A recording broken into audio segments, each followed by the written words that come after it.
Picture पाहिलं, मी पळतो आता इथं, मला यांना फेस नाही करायचं, असं मला झालं.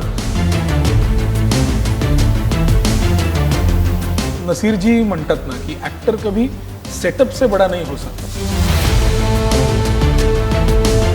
कुठल्याही क्षेत्रातल्या, फक्त याच नव्हे पण कुठल्याही क्षेत्रातल्या समांतर चळवळीवर खूप विश्वास ठेवणारा आहे.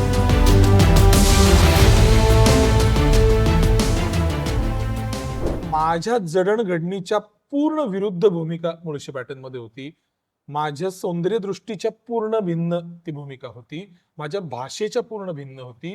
माझ्या वर्तुळाच्या, माझ्या कक्षेच्या पूर्ण भिन्न होती. आणि ती त्यांनी मला कर तू एवढ्या 2 शब्दांवरती करायला दिली. इतकं परावलंबी काम आहे अभिनय हे. तर त्यामध्ये मला ते नाटक स्पेस अशी वाटते कम्फर्टेबल आहे. आत्ता पण मी एक खूप इंटरेस्टिंग फिल्म केली, म्हणजे खूपच भारी फिल्म आहे ती. ते अजून पोस्ट प्रोडक्शन चालू आहे त्याचं. ते आणि धर्मवीर पॅरलली चालू आहे. धर्मवीर पार्ट 2 चं शूटिंग हे सगळ्याला एकदमच पॅरलल आहे रे. आणि नगरविकास मंत्री म्हणून ते येऊन बसले होते पहिल्या रांगेत जस्ट. आणि मला असं झालं की अरे यार, यांनी पिक्चर पाहिलं, मी पळतो आता इथनं, मला यांना फेस नाही करायचं, असं मला झालं. ऑकवर्डनेस येतो नाही का तसं. कारण पिक्चर नंतर अशी तितकी नीट भेट नव्हती झाली. दुसऱ्याच की तिसऱ्या दिवशी होतंय रिलीजच्या. आणि ते हस्तक्षेप करत नाहीत रे, त्यामुळे काय ते सेटवर अभिनय बघायला नाही बसायचं कधी.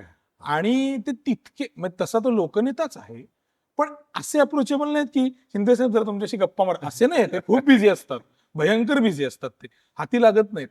माझ्यापाशी आल्याने म्हणाले, अरे तू इतका सेम वाटतोयस, इतका सेम वाटतोयस. ए प्रभाकर इकडे, प्रभाकर सर म्हणजे त्यांचे जे पी आहेत ते इकडे. आपले ज्या ज्या ठिकाणी जायला जमत नाही ना, याला कपडे घालून पाठवत जा. याला ते लुक, आवाज वगैरे सगळं जमलंय त्याला. ते मी म्हटलं उद्या आहे का, गडचिरोलीला जातो उद्या. पालकमंत्री होते गडचिरोलीचे. नंतर एका फिल्मचं पॅचवर्क याच्यात वेगळंच पात्र आहे पूर्णतः. आणि काहीतरी दुसऱ्या दिवशी एक तिसरंच आणखी नाटकाचा प्रयोग आहे. तर त्या पॅरललची एक वेगळी किक बसते. विजयाबाईंचं एक वर्कशॉप केलं होतं मी 2014 साली. तेव्हा त्यांनी खूप छान किस्सा सांगितला. त्या अशा बसलं, विजयाबाई आहे, त्या बोलतायत इथे, म्हणजे विषय संपतो.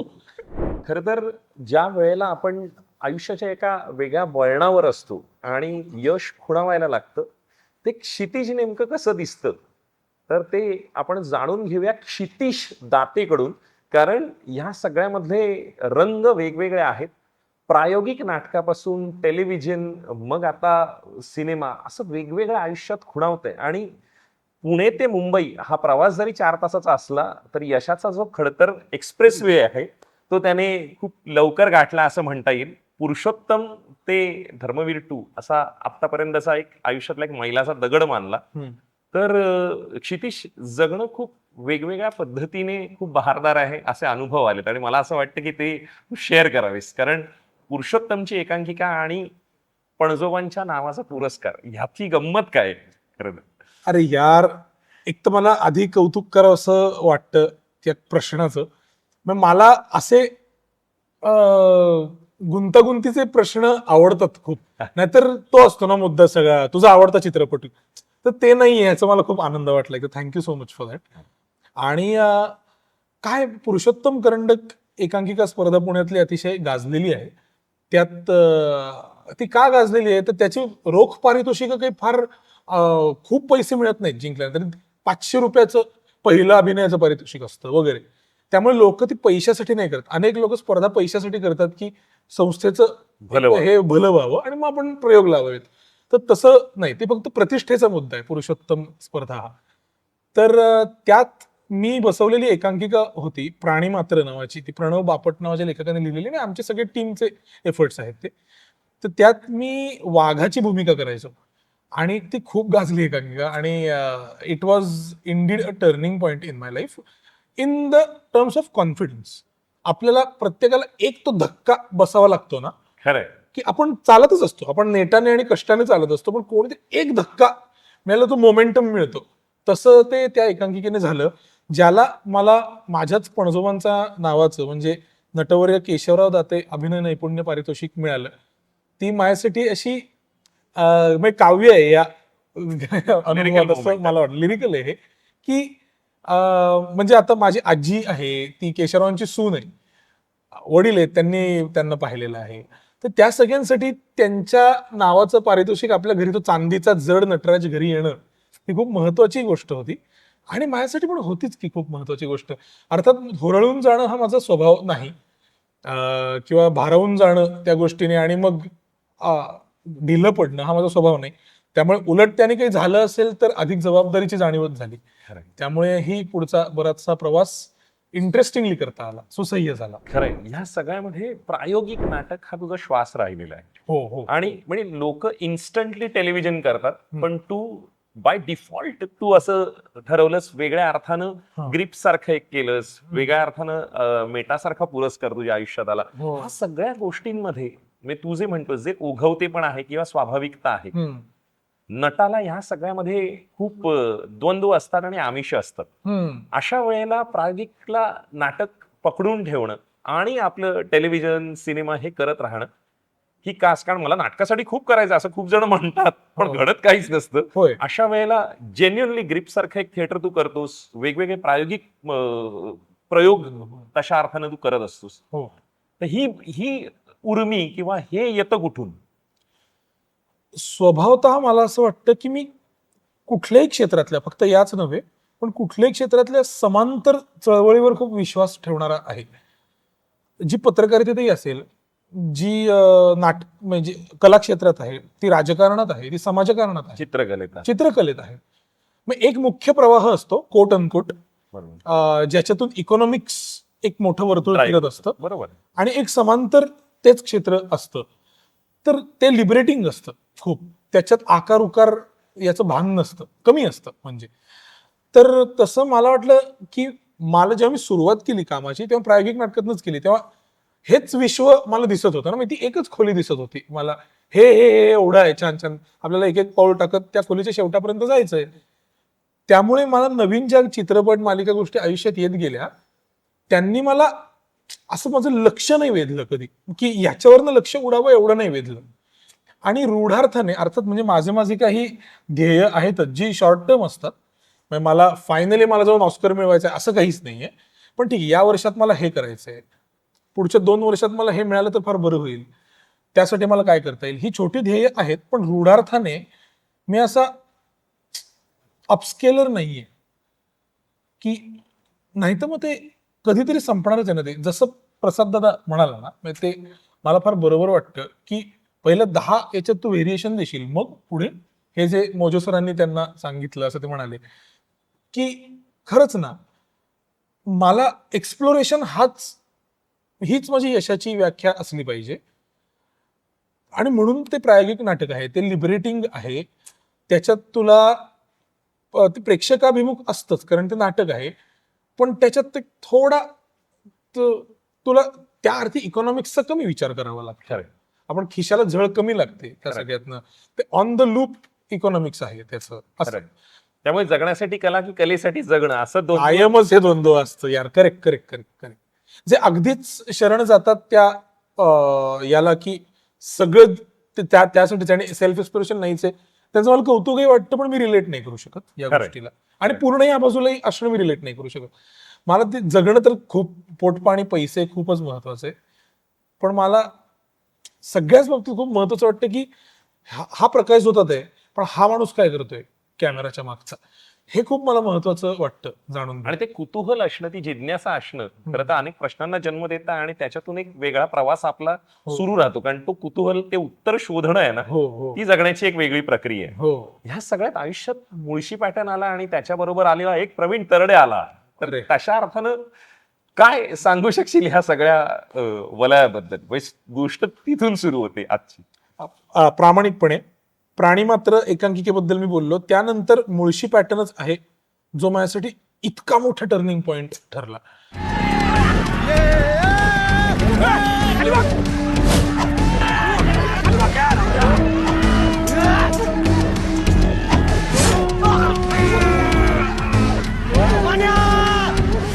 काय दृष्टीने ठीक आहे, ते प्रसिद्धी आणि हा भाग आहेच महत्वाचा आहे, पण तो थोडा बाजूला सारतो. प्रवीण सरांचं कौतुक हे आहे, त्यांनी माझ्या एकांकिका पाहिल्या होत्या. ते एकांकिका करून अजूनही ते पुरुषोत्तम या विषयावर किती मनापासून बोलतात आपल्याला माहिती. तर त्यांनी माझ्या आर्टिफिशियल इंटेलिजन्स बद्दल आजही त्याचा हो त्यांची एकांकिका, आर्टिफिशियल इंटेलिजन्स, त्यानंतर कुठली अजून खूप आहेत म्हणजे अशा. हो तर पॉइंट बिंग, त्यांनी माझ्यावर पहिल्यांदा खरंच एक व्हेरिएशन देऊ शकणारा नट म्हणून विश्वास टाकला असं मला वाटतं. खरंय खरंय. युजली सॅडली कास्टिंग बरेचदा असं होतं, ठीक आहे स्वाभाविकही आहे ते, पण सॅड थिंग की ही भूमिका अशी अरे यासाठी अमित भंडारी जाईल, तो विचार काय आहे कशासाठी जाईल, तर तो तसाच आहे, म्हणजे ते पात्र तसंच आहे, मग पत्रकाराचं पात्र आहे तर याला घ्या असं होतं ना. खरंय. मग तू तसा नट कसा तयार, म्हणजे तू काय केलंस Process वेगळं? का? आणि त्यात त्या- घडवलं कसं? तर माझ्या जडणघडणीच्या पूर्ण विरुद्ध भूमिका मुळशी पॅटर्न मध्ये होती. माझ्या सौंदर्यदृष्टीच्या पूर्ण भिन्न ती भूमिका होती. माझ्या भाषेच्या पूर्ण भिन्न होती. माझ्या वर्तुळाच्या, माझ्या कक्षेच्या पूर्ण भिन्न होती. क्या भाई, एक भाई एसी में, एक भाई ट्रैफिक में. अरे राहुल्या, ए, राहुल्या मजा केली आहे. अरे बस क्या भाई. नाही, नाही, नाही, नाही. आज बस हे राहुल्या. आणि ती त्यांनी मला कर तू एवढ्या 2 शब्दांवरती करायला दिली. मी त्यांना विचारलं होतं, पहिली मीटिंग झाली तेव्हा, की म्हणलं खरंच मी हे करावं का, वाटतंय का तुम्हाला? कर तू. ग्रेट. लेखक दिग्दर्शकाला हे वाटते तर मी आर्ग्यू तर करू शकत, करायचंच नाही आणि मला, मी चॅलेंज घेणार. आणि त्यांनी ते करून घेतलं, मीही केलं. आणि काय झालं रे, तो दुसरा धक्का आहे, तो मोमेंटम मिळणारा, की लोकांना लक्षात आलं की कोट अनकोट शहरी एका विशिष्ट प्रमाण पद्धतीची भाषाच हा बोलू शकत असेल कदाचित, पण मी जे आत्ता बोलतोय ती माझी ओघवती भाषा आहे. खरंय. तर त्याच्यापेक्षा वेगळा हा कन्व्हिक्शनने करू शकतो, हा हा विश्वास विश्वास अचानक खूप लोकांना बघणाऱ्या वाटला ना. त्याच्यातून खूप इतर पुढची कामं जनरेट होत जातात. हे खूप महत्वाचं आहे. या सगळ्यामध्ये स्वतः नाटकाशी इमान राखून ते काम करत राहणं, म्हणजे मेटासारखा पुरस्कार मिळाल्यावर त्याचं भारतभरात, देशभरात हा. प्रयोग होणं, हम्म. स्वतःला नट म्हणून आजमावत ठेवणं, स्वतःला तराशक ठेवणं, प्रत्येक गोष्टीच्या लिटमस टेस्टला पारखून घेणं. कारण आपण खूप कम्फर्ट झोन मध्ये असतो आणि मला असं वाटतं की सगळ्यात तुझा युएसपी हा आहे हम्म. की तू स्वतःला सतत शून्य करून पुन्हा 100 पर्यंत धावण्याची तुझी जी ईर्षा आहे किंवा तुझी जी जिद्द आहे ती मला जास्त इंटरेस्टिंग वाटते. मेटा म्हणजे Mahindra excellency in theatre awards असं त्याचा फुल फॉर्म आहे, जो भारतातला one of the very important awards for experimental plays, even commercial. मला वाटतं म्हणजे तुम्ही एंट्री द्यायला देऊ Absolute, शकता. हो. नाटकाचा मोठा महत्वाचा पुरस्कार. तर त्यात सिद्धेश पुरकरनी लिहिलेलं, नाटक कंपनीने निर्मित केलेलं एक आयटम नावाचं हिंदी नाटक आम्ही करायचो. अगदी थोडक्यात त्याचा विषय सांगतो, फार वेळ न घेता. आयटम हा शब्द म्हटल्यावर आपल्या डोळ्यासमोर जे येतं तोच प्रॉब्लेम आहे ना. म्हणजे ते वस्तुकरण जे आहे स्त्रीचं झालेलं, आयटम म्हणजे नग, खरं भाषांतर केलं होतं. तर त्याच्यावर भाष्य करणारं ते नाटक होतं. बी ग्रेड फिल्म इंडस्ट्रीच्या सेटवर घडणारं ते अख्खं नाटक होतं, ते मी दिग्दर्शित केलं होतं. तर आता झालं असं की आम्ही सगळे खूप पॅशनेट होतो त्या नाटकाच्या बाबतीत. मी त्याचा व्हिडिओ पाठवेन तुला, तू प्लीज बघ. नक्की. अरे यार, म्हणजे आम्ही स्टेजवरती खूप प्रयोग केले होते तेव्हा. ते तर सांगत नाही काय, त्यात खूप वेळ जाईल ना, तर मी मनापासून त्याच विषयी सगळं बोलत बसीन. पण म्हटलं ना, मग जे काम आता हाती आहे त्यात राम आहे. कुठलंच काम कुठल्यापेक्षा मोठं नाहीये. मग तुझे इमान हा शब्द तू वापरलास ना, त्यात 2 गोष्टी आहेत. मला इमान हा पण आहे की आज म्हणजे आज लिटरली मी इथे येताना एक गाडीतनं फोन कॉल झाला, त्यात मी एका नाटकाला नाही म्हणालोय, एका व्यावसायिक नाटकाला. फार दुर्दैवानेच मला करायचं होतं. तर मग केंकरे सर ते बसवतायत नाटक आणि मला खरंच करायचं होतं. पण मग खरंच थोडाफार इमान जर असेल काही, तर ती ही भावना आहे की मी वेळ देऊ शकत नाहीये तर मला नाहीही म्हणता आलं पाहिजे. हा तो इमान आहे असं मला वाटतं, की मला केवळ नाटक करायचंय आणि असं दाखवायचंय की पण मी नाटक करतोच, ह्यासाठी मी नाटक करत राहायला पाहिजे याला काही अर्थ नाही. तर पण आहे, खूप रमतो नाटकामध्ये. आत्ता हे मी बसवलेली 2 प्रायोगिक नाटकं चालू आहेत आणि उत्तम चालू आहेत. तर मला आनंदच आहे त्या गोष्टीचा. मी त्या प्रत्येक प्रयोगाला जातो, तालमींसाठी वेळ काढतो, सगळं करतो. काय माहिती, ती अशी कम्फर्टेबल स्पेस आहे. इतर ठिकाणी खूप आपल्याला काय म्हणतात, अभिनय हे खूप परावलंबी काम आहे. खरंय. म्हणजे तू निर्माता आहेस, तर तुला जोवर मी कम्फर्टेबल वाटत नाही, लेखक तो माझ्यासाठी भूमिका लिहित नाही, दिग्दर्शकाला मी वर्किंगसाठी ओके वाटत नाही, प्रेक्षकांना मला बघायचंय असं जोर त्यांना वाटत नाही, तोपर्यंत मी इनच होत नाही. हे सगळं झाल्यानंतर ते प्रोजेक्ट पूर्ण झालं तर झालं. मराठीत तर दुर्दैवाने आता ती अवस्था बऱ्याच ठिकाणी दिसते, सगळ्या नाही. त्यानंतर ती फिल्म रिलीज झाली तर झाली इट्स अन आणि आर्ट फॉर्म. कोहेसिव्ह, आणि मग ती बघितली तर बघितली. तो इतकं परावलंबी काम आहे अभिनय हे, तर त्यामध्ये मला ते नाटक इस्पेस अशी वाटते कम्फर्टेबल आहे तिथे. पण ह्या सगळ्यामध्ये म्हणजे इतकं वैविध्यपूर्ण तुझ्या आयुष्यात घडलंय. एकीकडे हमीद दाभोळकरांच्या प्रोजेक्टमध्ये काम करणं, एकीकडे देवाशपथ सारखा एखाद्या तिथे देवाचाच रोल करणं, हो. आणि दुसरीकडे मुळशी पॅटर्न करणं. आत्ता यश आल्यानंतर मागे वळून पाहताना आपण त्या सगळ्या गोष्टीकडे खूप क्षकिरण टाकत बघत असतो. पण त्यावेळेला एकाच वेळेला 3 टप्प्यांवर 3 प्रतलांवर जगलिंग करत राहणं हो. कशा अर्थानं अभिनेता म्हणून हे आव्हानात्मक असतं, किंवा त्यातलं अंतर्गत द्वंद्व काय असतं? यश मिळाल्यानंतर तू म्हणलास ह्यावर नंतर बोलू. अरे नाही त्यावर बोलू. करेक्ट असं some extent. Glad if you feel that. Yeah. But my take is something else on it. But I'll tell you about it later. तुझा प्रश्न भारी आहे, पण त्यामुळे मला ना काय मी गंमत वाटत आली की पॅरलल कशी 2 वेगळीच कामं चालली. त्याच्यात एक किक असते. हा, ऍक्टरसाठी ती किक आहे की मी सकाळी दुपारीपर्यंत एक वेगळी मालिकेचं शूट केलंय, नंतर एका फिल्मचं पॅचवर्क याच्यात वेगळंच पात्र आहे पूर्णतः, आणि काहीतरी दुसऱ्या दिवशी एक तिसरंच आणखीन नाटकाचा प्रयोग आहे. तर त्या पॅरललची एक वेगळी किक बसते. तसं झालं होतं ते 2018ची गोष्ट आहे. मुळशी पॅटर्नचं शूटही चालू होतं, ज्यात मी शेतकरी टर्न्ड गुन्हेगार त्याच्या परिस्थितीमुळे असा होतो. पॅरलली अक्षरशः मी नाईट शिफ्ट डे शिफ्ट असं करायचं. देवाशपथचं शूट चालू होतं, ज्यात मी श्रीकृष्ण होतो, आणि हमीद दलवाईंवरती दाभोळकरांनी आणि ज्योती मावशींनी केलेली, ज्योती सुभाषनी केलेली डॉक्युमेंटरी, त्यात मी हमीद भाईंचंच काम करत होतो, रोल करत होतो. तर हे फक्तच निराळी पात्र नाहीत, तरी निराळ्या विचारसरणी पण आहेत. आता मला त्याच्यात किक बसते.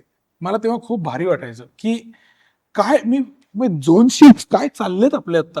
अस्वस्थता पण यायची, पण फोकस नाही जायचा. उलट एक भाग जेव्हा पूर्ण निराळा असतो तेव्हा दुसरं चूज करणं सोपं जातं. एकच एक चालू असेल तर त्यात आपण खूप सिलेक्शन करत बसतो, मी कशी भाषा वापरली पाहिजे, कसं बॉडी लँग्वेज वगैरे वगैरे. इथे आहे ना, हे डिलीट कर, हे करायचंय, असं एक पॅरलल मिळतो त्याला. एक ती खूप चांगली फेज होती, पण खूपच अजूनही असतं. आणि असं आत्ता पण मी एक खूप इंटरेस्टिंग फिल्म केली, म्हणजे खूपच भारी फिल्म आहे ती. ते अजून पोस्ट प्रोडक्शन चालू आहे त्याचं. ते आणि धर्मवीर पॅरलली चालू आहे. धर्मवीर पार्ट 2चं शूटिंग हे सगळ्याला एकदमच पॅरलल आहे रे. म्हणजे हे काही काम असलं तरी त्याच्यापेक्षा खूप वेगळं आहे. खरंय, मला आठवतं ना, गेल्या वर्षी या सगळ्या धामधुमीत, कारण ठाण्यात जी मीटिंग होती त्याला आपण आय थिंक हॉटेलच्या बाहेर, आपण ऑर्किडच्या बाहेर तिकडे भेटलेलो. येस, ऑर्किड हाच काळ होता I guess. Yes yes yes. या सगळ्यात हे आयुष्यात सतत हे दोलायमान अवस्था असते. अशा वेळेला पुण्यातून मुंबईत येणं, स्वतःचं एक नाव, करिअर टेक्निकली बस्तान बसवण्यासाठीचा असणारा एक स्ट्रगल. म्हणजे टेक्निकली आम्ही म्हणतो की शिवाजी मंदिर ते प्लाझा हार्डली 3 मिनिटाचं अंतर आहे, पण क्रॉस करायला अनेक जन्म जावे लागतात, अनेक वर्ष. तर त्या अर्थानं मुंबई पुणे आणि त्याचा यशाचा एक्सप्रेसवे, ह्याबद्दल तू काय सांगशील? मी मुंबईत शिफ्ट नाही झालेलो, त्यामुळेच मी विचारलं. Unlike many other actor friends, ज्यांच्याबद्दल मला कौतुक वाटतं की ते शिफ्ट झाले तिकडे कामासाठी आणि काम शोधण्यासाठी. यार, मला माझ्या घरात राहावंसं वाटतं, जिथे आई वडील आहेत तिथे मला राहावंसं वाटतं एकतर. आणि कामासाठी मी आहेच की उपलब्ध. म्हणजे आज आपली मुलाखत आहे तर आलोय मी पुण्याहून मुंबईला. मला काही एका कॉलवरती मी निघत असतो आणि येत असतो. 4 तासात मी पोहोचत असतो मुंबईत काही कामाला. पण तो रिकामा दिवस मला मुंबईत नाही काढता येत. त्यामुळे कारण तिथे माझं घर नाहीये, तिथे माझं नाटकाचे ग्रुप नाहीये, तिथे माझं मित्रवर्तुळ कम आहे, खूप आहे आता. पण पुण्यातले जुने ते कम्फर्टेबल, तो सगळा जो कट्टा मुद्दा आहे तो नाहीये. रुपाली की वैशाली कट्टा? रुपाली, वैशाली सुद्धा, किमया, वाडेश्वर, सगळं सगळं सगळं कट्ट्याला काही सुमार नाही आता. पण असं सगळं आहे. मला जिथे घर आहे तिथे राहावंसं वाटतं. आणखी एक विचार त्यातला असाही आहे, तुझा प्रश्नाचं उत्तर नाही आहे हे मला ठाऊक आहे, पण मी आता 3 मालिकांसाठी वर्षभर मुंबईत राहिलोय, पण तेवढंच. मालिका संपल्याच्या दुसऱ्या दिवशी मी पुण्याला जातो, असं आहे. आता त्यात एक मुद्दा असा आहे की आता या शहराची जी अवस्था झाली आहे, आता मी बघ ना, मी 12ला इथे पोहोचणं अपेक्षित होतं, मी त्या हिशोबाने निघालो होतो, पण अनफॉर्च्युनेटली मला 12:30 वाजले पोहोचायला, ट्रॅफिक आणि या सगळ्यामुळे. तर मला असं वाटतं की मी इथे रिकामं राहणं हे या शहरावरती मी ओझं झाल्यासारखं आहे. मी जिथे वाढलो, जिथे माझं घर आहे, तिथेच मी असावं, इथे मी फक्त कामापुरतं यावं, असं माझं मत आहे. कारण मी त्या गर्दीत अजून एक गर्दी व्हायला जायचं, अजून एक फ्लॅट अडवण्याचं कारण मला काही वाटत नाही. हे एक मुंबई ते पुणे प्रवासातली माझी काय भूमिका आहे ती मी सांगितली. मात्र मी खूप कम्फर्टेबल झालोय इकडे काम करायला, आणि ते खूप अवघड होतं हे नक्की. पहिल्यांदा मला खूप जड जायचं, मी असा अंडरडॉग असल्यासारखा राहायचो, की ही माझी माणसं नाहीत, हे वेगळंच काहीतरी चाललंय, हे विश्वच वेगळं आहे, कदाचित एलिनेटेड फील. एलियनेटेड फील, कदाचित मला जमणारच नाही इथे काम करायला. पण ते I pat my own back up to some extent, की खूप घासत कोपअप करत ते करावं. आणि नॉट ओनली मी, अनंत नट हे करत असतात, अनंत टेक्निशियन्स हे करत असतात, किती जर्नलिस्ट, किती सगळ्याच क्षेत्रात हे करत असतात.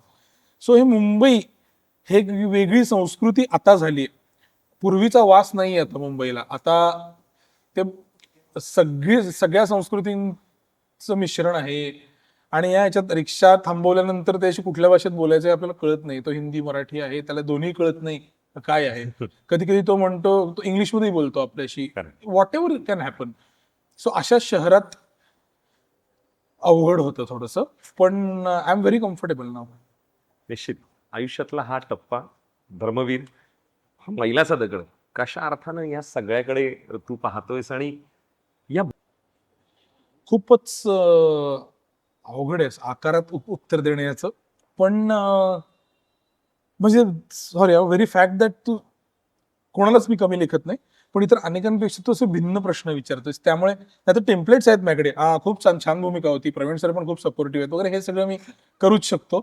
पण मला असं वेगळं काहीतरी बोलावं वाटतं की इतर अनेक कलाकृतींपेक्षा ही वेगळी आहे ऑन मेनी लेवल्स. हयात आणि कार्यरत असलेल्या व्यक्तीचं मी पात्र साकारतोय. आणि आता बघ ना, म्हणजे काही 2 वर्षांपूर्वी he was the most googled person in the world, absolutely. Eknath Shinde.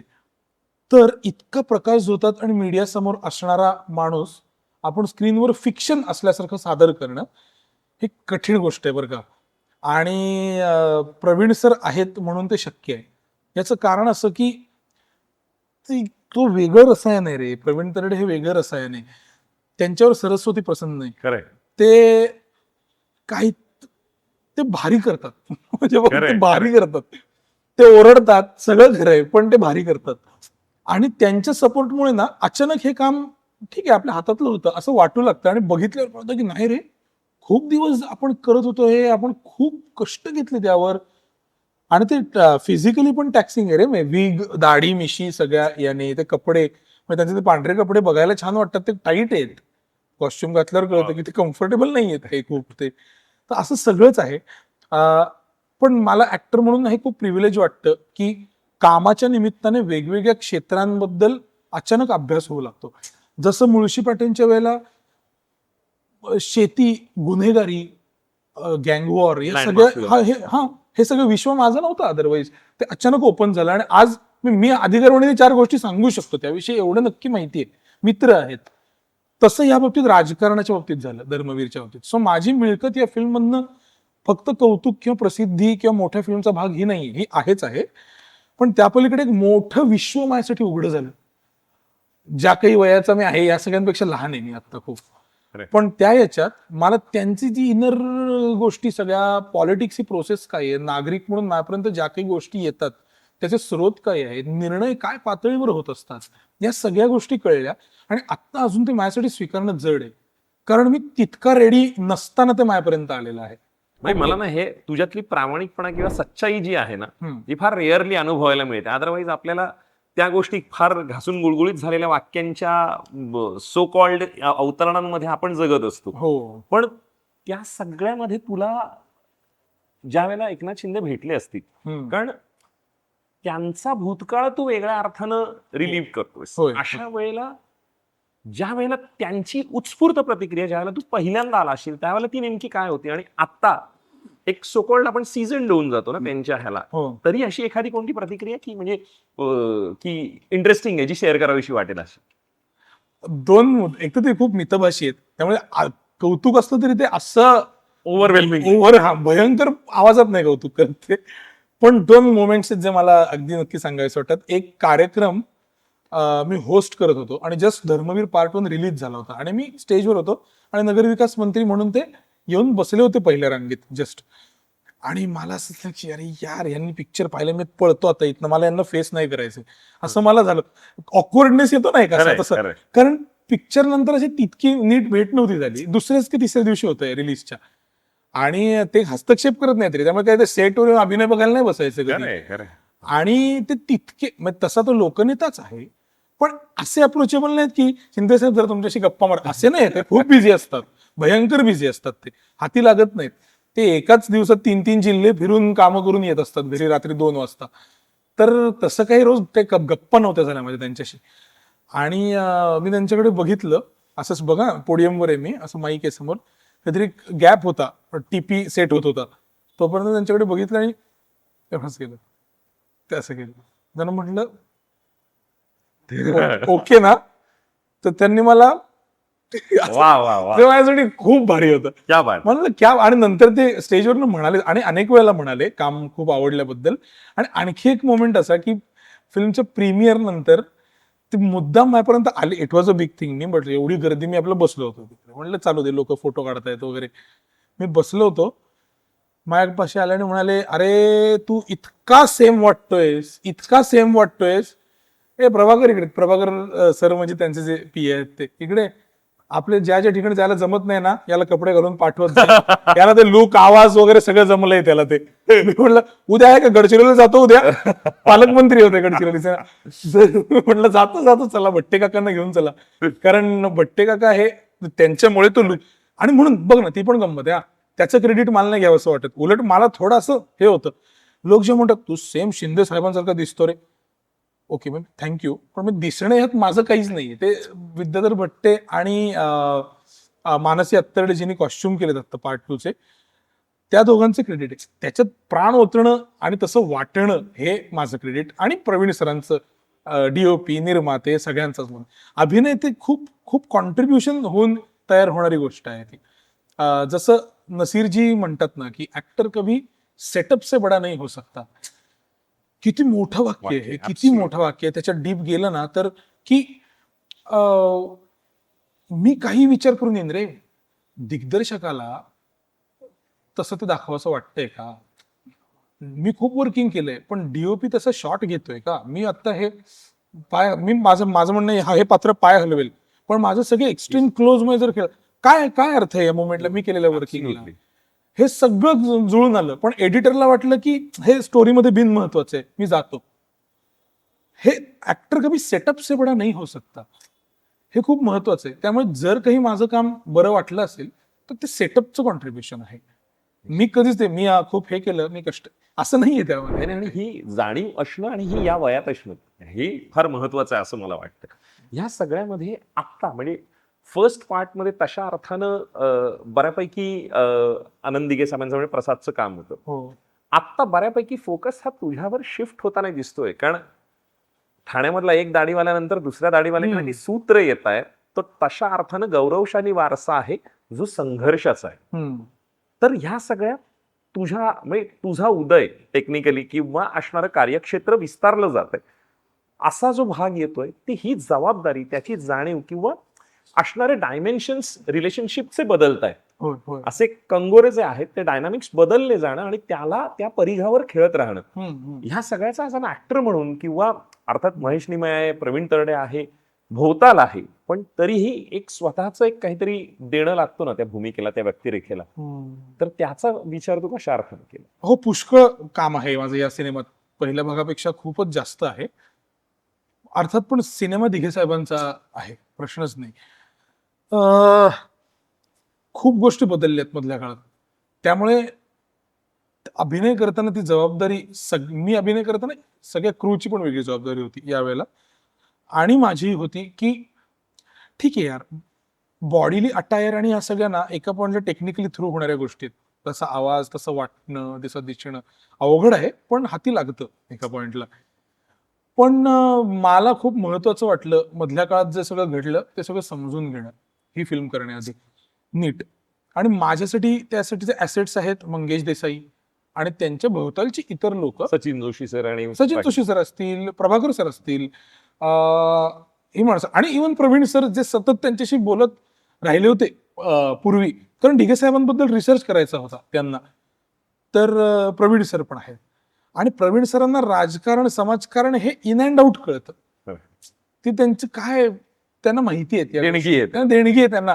आणि अशी असूया पण वाटते कधी कधी की अरे यार इतकं माहिती आहे या माणसाला, म्हणजे मी कितीही पुढे भारी फिल्म डिरेक्ट करायचं ठरवलं तरी हे मला अचिवेबलच नाहीये असं वाटत राहतं ना. सो ते त्यांचं आहे बाबा. आणि ना मी ते खोलात जायचा प्रयत्न खूप केलाय यावेळेला. आणि ते प्राण अधिक तेव्हा ते स्टेटस वेगळं होतं, ते फिल्मचं प्लॉटही वेगळा होता, आत्ताचा वेगळा आहे. तर आत्ताच्या नुसार माझा अभ्यास शेपअप करण्याचा मी प्रयत्न केलाय आणि ती कोरिलेशन्स मेंटेन करण्याचा प्रयत्न केलाय. कारण याच्यामध्ये एक स्थायी भाव आहे आदर्शाचा आणि गुरुत्वाचा. तुमची गुरुपौर्णिमा झाली, आमच्या गुरुपौर्णिमेचं काय? तुमचे पाय नाही धुतले तर पाप बीप लागेल ना आम्हाला. म्हणजे अखंड मी फिल्म मेकर पण हे बोलतोय की शिंदे साहेबांच्या आत्ताच्या कामाचं सगळं नरेटिव्हच सेट झालंय की दिघे साहेबांकडनं काय मिळालं यावर, बरोबर ना. अजूनही ते जाहीर मुलाखतींमध्ये म्हणतात की मी आजही साहेबांशी बोलतो, आजही त्यांचे म्हणजे थोडक्यात काय तर ते त्या संस्कारांचा पाया आहे आत्ताच्या कार्याला सुद्धा. सो खूप कॉम्प्लेक्स आहे हे. खरंय. त्यामुळे मी कैक वेळेला मी प्रसाद दादाशी पण बोलायचो या सगळ्या विषयी. इव्हन त्याचे सीन्स कसे होत आहेत, तो काय इमोट करतोय, त्याच्या पॅरलली मी काय करायला पाहिजे, हे सगळं पण सायमल्टेनियसली होतं. त्यामुळे अवघड झालंय हे सगळं इव्हन process. टेक मधली जी गंमत आहे, कारण तू जे म्हणालास त्याच्यामध्ये एक गुरुत्वाची भावना आहे. आदरयुक्त भीती आणि आपण देवस्थानी किंवा गुरुस्थानी मानलेला असणारं हे, ह्या सगळ्यामध्ये ज्या वेळेला ऍक्टर म्हणून ज्या वेळेला येतो आणि त्यावेळेला ती एखादी दिलेल्या लाईन्स आहेत त्या फक्त पाठ करून नाही बोलायच्या, करेक्ट शब्द वापरलास की ते इमोट करायचं. अशा वेळेला ते नेणतेपण आणि जाणपण असं दोन्ही घेऊन काम करत राहणं हे कशा अर्थानं शक्य हो? प्रवीण सर हे खूप त्या अर्थी कमर्शियली यशस्वी दिग्दर्शक लेखक आहेत, बरोबर ना. करेक्ट. त्यांच्या सिनेमात खूप लोकानुनय आहे, तर ते नुसतंच सोलफुल आणि रिअल करून चालतही नाही सिनेमा. हा, म्हणून काय तू लाईन्स करेक्ट है उसका की लाईन्स बेची जाएगी Correct. आणि इमोट तुला वेगळं करायचं. करेक्ट, बरोबर आहे तू म्हणतोस. ते तर मध्य गाठणं खूप अवघड आहे. कारण त्यांनी कैक वेळेला असं होतं की मी जो विचार केलाय त्या भूमिकेचा माझ्या, आणि त्यांनी जे लिहिलंय किंवा ते जे ऍडिशन्स देत आहेत आता, ते सिनेमाच्या ग्राफमध्ये साठी दिले आहेत. त्या पात्राच्या म्हणून मला जे वाटतंय तशा नाहीये, पण ते म्हणतायत ते भारी तर आहे, ते गरजेचं आहे आणि इनआर्ग्युएबली ते करायचंच आहे. ऍब्सोल्युटली. तर तो मध्य गाठायला पाहिजे. त्यासाठी रिटेक्स होतात, त्यासाठी वाचन होतं आधी, त्यासाठी त्यांच्याशी चर्चा होते, ओरडा खातो, हे सगळं होतं. आणि पण त्याच्यातून ते निघतं. कारण मला एक्झॅक्टली तुझे पॉइंट आउट केलंस ते बरोबर आहे की ती आदर्श मी नुसतंच इन्स्पिरेशन नाही आहे, असं विचित्र तो असा दैवत्व आणि युक्त आदर्शवाद आहे. वाला. हा, प्रेषिताचं. आणि परत असं नाहीये की ते प्रेषिताचे पाय मातीचे आहेत. तो प्रेषितच आहे, त्या पद्धतीचाच आहे. आणि कितीही म्हणून मला ती टर्म खूप खटकते, भूमिका जगली ही टर्म खूप खटकते मला ऍक्टर म्हणून. कारण मला असं होतं ती जगू नये, भान असतं. भान, परफॉर्मन्स एनर्जी नावाची गोष्ट असते. परफॉर्मन्स करताना भान असतं. मी इतका परकाया प्रवेश केला की भानच नाही राहत असं नसतं, असं मला तरी वाटतं. आणि थर्ड आय सतत तुम्हाला ऑब्झर्व करत राहतो.